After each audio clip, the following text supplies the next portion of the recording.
Hello guys, आप लोगों का स्वागत है मेरे लर्निफाई चैनल पे। मेरा नाम है गगन बाबा और ये वीडियो पार्ट 2 है फंडामेंटल्स चैप्टर की। अगर आप लोगों ने पार्ट 1 नहीं देखा है तो प्लीज पहले पार्ट 1 देख लीजिएगा, फिर पार्ट 2 देखिए। और आप लोगों से रिक्वेस्ट है, प्लीज अपने नोट्स साथ साथ बनाइए क्योंकि एग्जाम टाइम में आपको बहुत मदद करेंगे वो नोट्स। चलिए शुरू करते हैं आज की वीडियो। आज की इस वीडियो में हम समझने वाले हैं how to calculate interest on capital. देखिए ये टॉपिक बिल्कुल ध्यान से समझिएगा, वैसे मैं आपको बहुत इजी तरीके से समझाने वाला हूँ ये टॉपिक, तो प्लीज़ मेरी बस बातों को सुनिए और समझिए इस चीज़ को। जैसे कि पहले मैंने आपको पार्ट 1 बताया था कि इंटरेस्ट ऑन कैपिटल क्या होता है। मतलब बेसिकली कैपिटल ओनर की इन्वेस्टमेंट होती है जो वो अपने बिजनेस में करता है, ठीक है। और जो कैपिटल वो डाल रहा है, इन्वेस्टमेंट कर रहा है पार्टनर बिजनेस में, उसके बदले वो इंटरेस्ट ऑन कैपिटल उसको मिलता है बिजनेस से। तो अब हमें इसे कैलकुलेट कैसे करना है कि किस पार्टनर को कितना इंटरेस्ट ऑन कैपिटल मिलेगा। तो हमें अपनी पार्टनरशिप डीड जो पार्टनर्स के पास होती है उसमें इंटरेस्ट रेट दिया होता है, तो उसी के अकॉर्डिंग हमें इंटरेस्ट ऑन कैपिटल देना पड़ेगा, ठीक है। तो हम देखें कुछ केसेस में समझेंगे इसे। तो पहले केस 1 में मैं आपको बिल्कुल ही एक सिंपल सा क्वेश्चन दूंगा, उससे आपको इंटरेस्ट ऑन कैपिटल निकालना सिखाऊंगा। जैसे मैं यहाँ पे मैं एक लाइन ड्रॉ कर देता हूँ। अब ये एक तरह ये टाइम पीरियड है, इससे आपको क्या होगा जल्दी समझ में आ जाएगा।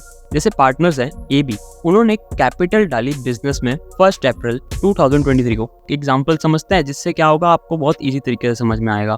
सपोज करो अगर पार्टनर बिजनेस में इन्वेस्टमेंट नहीं करते तो वो बैंक में अपने पैसे को इन्वेस्ट कर देते और उसके बदले उनको इंटरेस्ट मिलता, ठीक है। तो वैसे ही भाई उन्होंने बिजनेस में करा है तो बिजनेस उन्हें इंटरेस्ट दे रहा है। और अगर पार्टनर 6 महीने के लिए पैसा इन्वेस्ट करते अपने मतलब बैंक में, किसी भी बैंक में, तो उन्हें 6 महीने का इंटरेस्ट मिलता, ठीक है, उस इन्वेस्टमेंट में पार्टनर्स को जिस बैंक में वो करते। और अगर 8 महीने के लिए करेंगे तो 8 महीने का, 1 साल के लिए इन्वेस्टमेंट करेंगे तो 1 साल का इंटरेस्ट मिलेगा उन्हें, ऐसे ही होगा ना, ठीक है। तो अब इस वाले केस में देखते हैं। अब केस 1 में पार्टनर्स ने कैपिटल इन्वेस्ट कर रखी है 1 अप्रैल से लेके 31 मार्च 2024 तक। इसका मतलब कि पार्टनर्स ने 12 मंथ के लिए कैपिटल को इन्वेस्ट करता है अपने बिजनेस में, ठीक है। और बिजनेस ने भी भाई 12 मंथ तक कैपिटल का यूज करा है, तो ऑब्वियसली वो भी बिजनेस जो है वो 12 मंथ का इंटरेस्ट भी पे करेगा, मतलब पूरे 1 साल का यानी इंटरेस्ट देगा किसको, पार्टनर्स को। तो हमें क्या करना है, सबसे पहले हमें देख लेना है कि कितने टाइम पीरियड के लिए कैपिटल को इन्वेस्ट करा है पार्टनर्स ने। अब पार्टनर्स ने 12 मंथ के लिए करा है, मतलब यानी कि 1 साल के लिए। आपको क्वेश्चन में प्रोवाइड होगा कि कैपिटल में आपको कितना इंटरेस्ट रेट देना है। हमारे ये भी पार्टनर्स हैं और क्वेश्चन हमें ये कह रहा है कि interest is allowed 6% per annum on the Capitals. मतलब कैपिटल में 6% पर एनम का इंटरेस्ट रेट देंगे हम पार्टनर्स को, जो इंटरेस्ट होगा कैपिटल्स पे। पर एनम का मतलब कि पूरे साल का 6%। तो हमें क्या करना है, आप साइड में लिख लो A is interest on capital equal to, और उनकी कैपिटल्स को लिख दो। जैसे अब ए की कैपिटल क्या है, ए ने 4 लाख रुपए डाले थे, तो हमने उसे मल्टीप्लाई कर देंगे। उसके बाद हम इंटरेस्ट रेट से, जितना इंटरेस्ट रेट है 6%, तो हम 6% यहाँ लिख देंगे। और फिर आएगा हमारा टाइम पीरियड कि कितने मंथ के लिए उसने कैपिटल डाली। देखो अब जो मैंने नीचे डिनोमिनेटर में यहाँ पे 12 लिखा है, ये इसलिए लिखा है क्योंकि हमारे 1 साल में 12 मंथ्स होते हैं, ठीक है, तो इसलिए मैंने नीचे 12 लिखा है। और ऊपर हम वो टाइम लिखेंगे, मतलब वो मंथ लिखेंगे ऊपर जितने मंथ तक पार्टनर ने इन्वेस्टमेंट करी है बिजनेस में। समझ में आया? मतलब जितने मंथ तक पार्टनर ने बिजनेस में इन्वेस्ट कर रखा है। या आप ये भी कह सकते हो कि जो बिजनेस है उसने कैपिटल को कितने मंथ के लिए यूज करा है। तो भाई यहाँ पे इस केस में 12 मंथ के लिए यूज करा है, तो हम ऊपर 12 लिख देंगे, ठीक है। और नीचे भी 12 है हमारा, तो ये 12 तो आपस में कट जाएगा, ठीक है। ये बस आपको समझाने के लिए था क्योंकि आगे अलग अलग केस आएंगे। तो 12 से 12 कट गया, 1 आ गया, ठीक है। अब हम 0 से 0 काट देंगे तो हमारा ऊपर बच गया 4000 इंटू 6, तो हमारी 24,000 इंटरेस्ट ऑन कैपिटल आ चुका है। मतलब समझ में आया कितना इजी है। अब उसी तरह हम बी का इंटरेस्ट ऑन कैपिटल निकालेंगे, तो B interest on capital equal to 5 lakh रुपए, ठीक है। 5 लाख की उसने इन्वेस्टमेंट करी, तो हम सिमिलर क्या करेंगे, हम वैसे ही फिर हम मल्टीप्लाई करेंगे टाइम पीरियड से। अब उसने भी 12 मंथ के लिए ही इन्वेस्टमेंट करी थी, ठीक है। बिजनेस ने अप्रैल से लेकर मार्च तक पैसा यूज करा है, तो यहाँ पे भी 12 से 12 कट जाएगा और 1 आ जाएगा, और 0 से 0 कट के हमारे पास आंसर आ जाएगा 30,000। तो ये तो बहुत ही सिंपल सा केस था, आपको समझ में आ गया होगा। देखिए अब सेकंड केस में हम समझते हैं। अब यहाँ पे जो हमारा बिजनेस है वो जुलाई में शुरू हो रहा है, जुलाई 2023। और भाई जब जुलाई में बिजनेस शुरू हो रहा है तो पार्टनर्स ने कैपिटल भी ऑब्वियसली जुलाई में डाली होगी।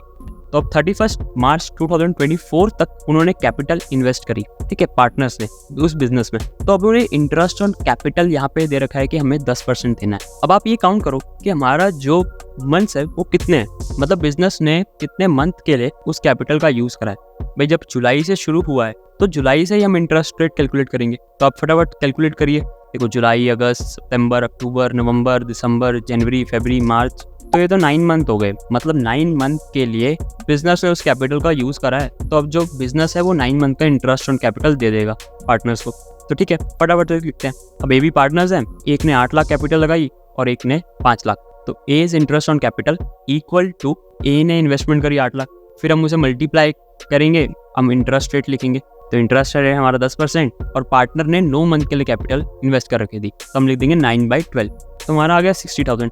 अब वैसे ही इंटरेस्ट ऑन कैपिटल बी का, अब उसने 5 लाख रुपए लगाए थे और इंटरेस्ट रेट है 10% और 9/12 कर देंगे, तो ये तो हो गया हमारा, तो ये तो हमारा आ गया 37,500। ठीक है, तो आपने देखा बस इस केस में क्या अलग था। इस केस में आपको ये समझाना था कि बस जब पार्टनर अगर जहाँ से शुरू कर रहा है, मतलब जैसे जुलाई से उसने बिजनेस शुरू करा, तो हम वहीं से इंटरेस्ट रेट कैलकुलेट करेंगे। ठीक है, छोटे छोटे पॉइंट्स है, इतने में कोई मुश्किल नहीं है, आपको बहुत जल्दी समझ में आ गए होंगे। मैंने आपको एग्जांपल में तभी समझाया था ना कि अगर 8 महीने का अगर पार्टनर डालते हैं बैंक पे पैसे, तो उन्हें 8 महीने का इंटरेस्ट मिलता है ना।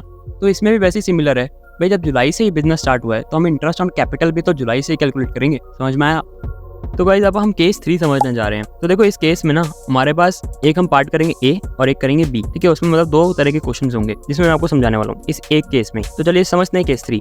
देखो ये भी आपको समझ आ जाएगा, पर थोड़ा सा जो क्वेश्चन का लेवल है वो अप हो रहा है, पर मैं आपको ईजी वे में समझा दूंगा। मेरी बात को ध्यान से सुनना।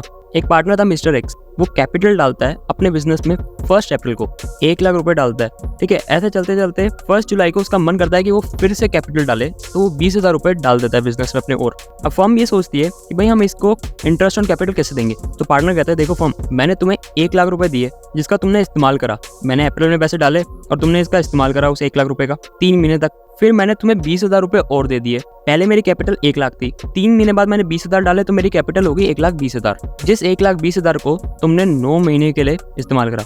तो पार्टनर कहता है पहले तो मुझे 1 लाख पे जो इंटरेस्ट तो 3 महीने का, ठीक है, तो 1 लाख इंटू में 3/12 और इंटरेस्ट रेट, और फिर मुझे जो 1,20,000 रुपए तुमने मेरे 9 महीने के लिए यूज करे, इस्तेमाल करें फर्म, उस पर मुझे इंटरेस्ट दो। तो 1,20,000 इंटू में 9/12 और मल्टीप्लाई बाय जो हमारा इंटरेस्ट रेट है 10%। इस क्वेश्चन में हमें 10% इंटरेस्ट देना है पर एनम। और यहाँ पे जो जुलाई में 1,20,000 हमारी कैपिटल हुई थी, वो मतलब जो पहले 1 लाख रुपए जो पार्टनर ने दे रखे और फिर जो 20,000 रुपए दिए और दिए ना, और पैसे लगाए, और ये यहाँ पे जो कैपिटल ये डाल रहा है 1 जुलाई को, तो इसको हम क्या बोलेंगे कि वो इंट्रोड्यूस कर रहा है कैपिटल को, एडिशनल कैपिटल बोलते हैं इसे, इंट्रोड्यूस करना कैपिटल को। तो देखो 1 लाख रुपए पे जो 3 महीने का इंटरेस्ट लगेगा तो वो हमारा आएगा 2500, और जो 1,20,000 रुपए पे जो फर्म ने 9 महीने के लिए यूज करे उस पे हमारे को 9,000 देने पड़ेंगे, मतलब फर्म को देने पड़ेंगे पार्टनर को इंटरेस्ट ऑन कैपिटल। तो इन दोनों को मिला के फर्म को 11,500 रुपए देने, 11,500 देने मिस्टर एक्स को। समझ आया? आपको इस चीज का ध्यान रखना है, जब जब कैपिटल चेंज हो रही है तो फिर आपको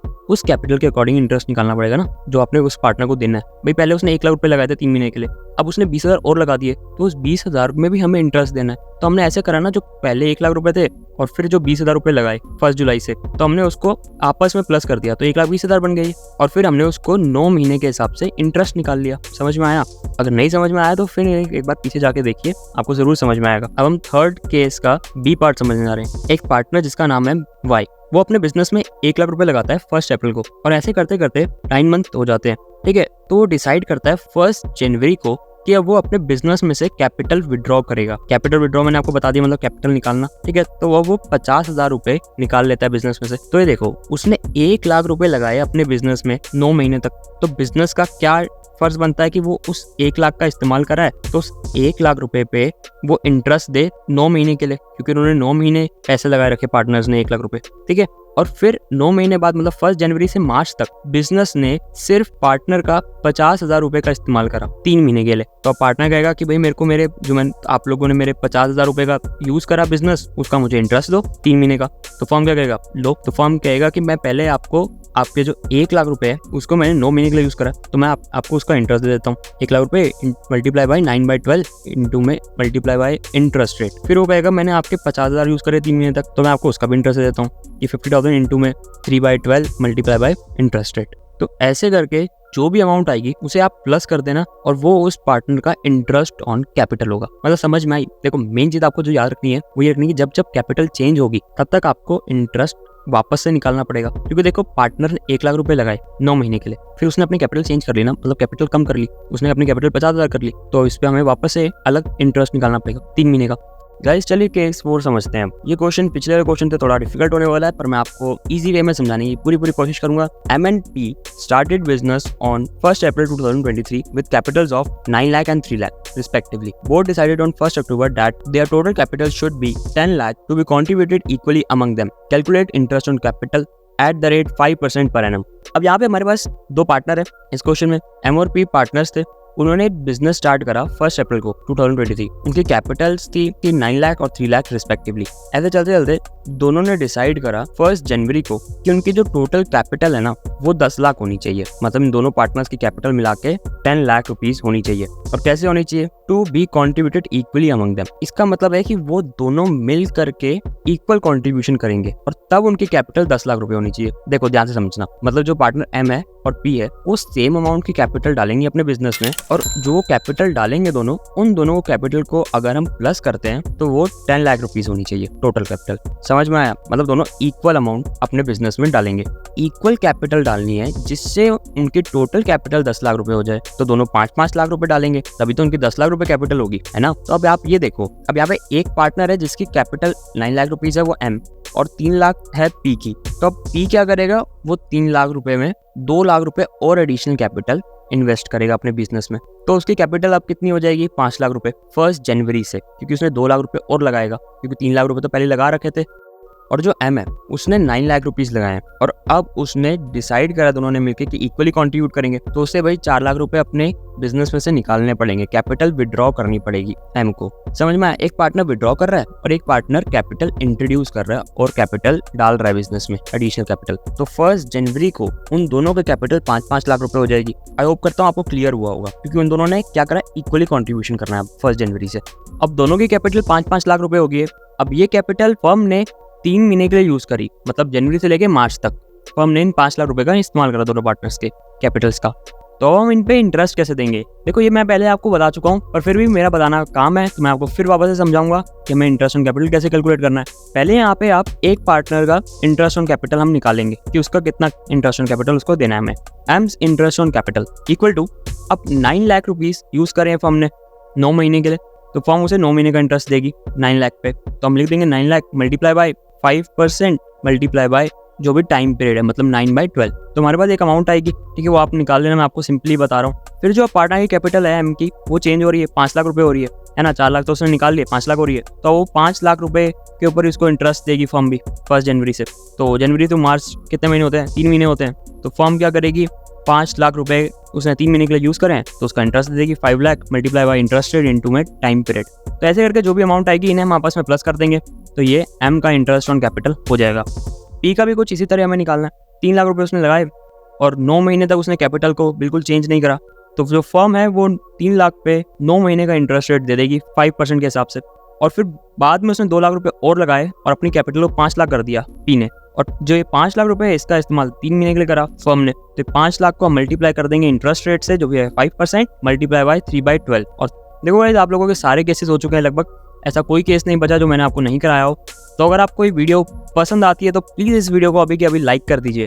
देखिए कहीं जाइए मत, अभी आगे आपको एक चीज़ और समझानी है। मैंने सैलरी बोनस कमीशन कैसे कैलकुलेट करते हैं वो बताना है, उसके बाद इस वीडियो को एंड करते हैं। एक बात आपको मैं और इम्पॉर्टेंट इसमें समझाना चाहता हूँ कि जो भी इंटरेस्ट ऑन कैपिटल होता है वो हमारा हमेशा ओपनिंग कैपिटल पे ही निकलता है। इंटरेस्ट ऑन कैपिटल कभी क्लोजिंग कैपिटल पे नहीं निकलता है। इस टॉपिक के बारे में हम समझेंगे आने वाली नेक्स्ट वीडियो में या उससे नेक्स्ट वीडियो में।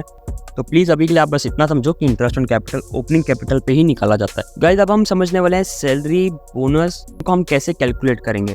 तो देखो पहले सैलरी समझ, अगर आपको क्वेश्चन में दे रखा है गाइस कि सैलरी आपको पार्टनर को पर मंथ देनी है, तो आप क्या करोगे, और आपकी सैलरी है 1000 रुपये जो आपको पार्टनर को देनी है, तो आप क्या करोगे 1000 इंटू 12। अब मैंने 12 इसलिए करा क्योंकि हमें हर महीने सैलरी देनी है और हमारे पास साल में 12 महीने होते हैं, इसलिए मैंने 12 से मल्टीप्लाई कर दिया 1000 को, तो हमारा 12,000 आ गया। इफ अगर आपकी सैलरी आपको क्वेश्चन में दे रखी है कि 1000 पर क्वार्टर आपको देनी है पार्टनर को या किसी को भी, तो आप क्या करोगे 1000 इंटू में 4। अब हमने 1000 इंटू में 4 क्यों करा, क्योंकि हमारे पास एक साल में 4 क्वार्टर होते हैं। क्वार्टर 3 महीने का होता है, ठीक है, मतलब 3 महीने के ग्रुप को हम क्वार्टर कहते हैं। तो ऐसे हमारे पास 4 क्वार्टर होते हैं, यानी कि 4 ग्रुप होते हैं। समझ में आया? तो तो हम क्या करेंगे, 1000 को मल्टीप्लाई कर देंगे 4 से, तो हमारा आ जाएगा 4000। मतलब हमें पार्टनर या किसी को भी 4000 की सैलरी देनी है। अगर वहाँ पे पर क्वार्टर लिखा आता है, जो भी आपकी अमाउंट होगी उस हिसाब से आ जाएगा। अगर हमें क्वेश्चन में देखा है कि हमें सैलरी देनी है ₹1000 पर हाफ ईयर, मतलब हमें हर हाफ ईयर में 1000 रुपये देने हैं पार्टनर को। हाफ ईयर का मतलब क्या भाई, टोटल एक साल में, पूरे एक साल में 12 मंथ होते हैं, उसके हाफ मतलब 6 मंथ, मतलब हमें हर 6 महीने बाद 1000 रुपये देने पार्टनर को। तो हम कैसे कैलकुलेट करेंगे, 1000 मल्टीप्लाई बाय 2, तो हमारा आ जाएगा 2000 रुपये। हमने 2 से इसलिए करा क्योंकि हर 6 मंथ में इन्होंने बोला है कि पर हाफ ईयर आप सैलरी दो 1000 रुपीज़। अब अगर हमें दिया जाए कि सैलरी आपको देनी है 12000 पर एनम, तो पर एनम का मतलब कि आपको साल की सिर्फ 12000 रुपीज़ आपको देने हैं पार्टनर को। तो आप सिंपली 12000 रुपीज़ दे दोगे, आप यहाँ पे कैलकुलेट नहीं करना, क्योंकि आपको पर एनम दे रखा है, मतलब पूरे साल की। तो यही था गाइस, आपको समझाना था कि आप सैलरी बोनस कैसे निकाल सकते हो। बाकी आपको कमीशन निकालने का टॉपिक मैं अलग से समझाऊंगा, मतलब इतना वास्ट टॉपिक भी नहीं है इंटरेस्ट ऑन कैपिटल और ड्राइंग की तरह, पर आपको जल्दी से समझ में आ जाएगा। गाइस अगली वीडियो में हम इंटरेस्ट ऑन ड्राइंग के बारे में समझने वाले हैं। तो चलिए अब इस वीडियो को यहीं पे एंड करते हैं। गाइस अगर आपको मेरी वीडियो पसंद आई है तो प्लीज़ मेरे चैनल को सब्सक्राइब करें और इस वीडियो को ज़रूर लाइक करना। चलो फिर मिलते हैं नेक्स्ट वीडियो में। वो लाइट बंद कर दे, चले गए सब, बिल आ रहा है यार, कर दे लाइट बंद। हाँ ठीक है।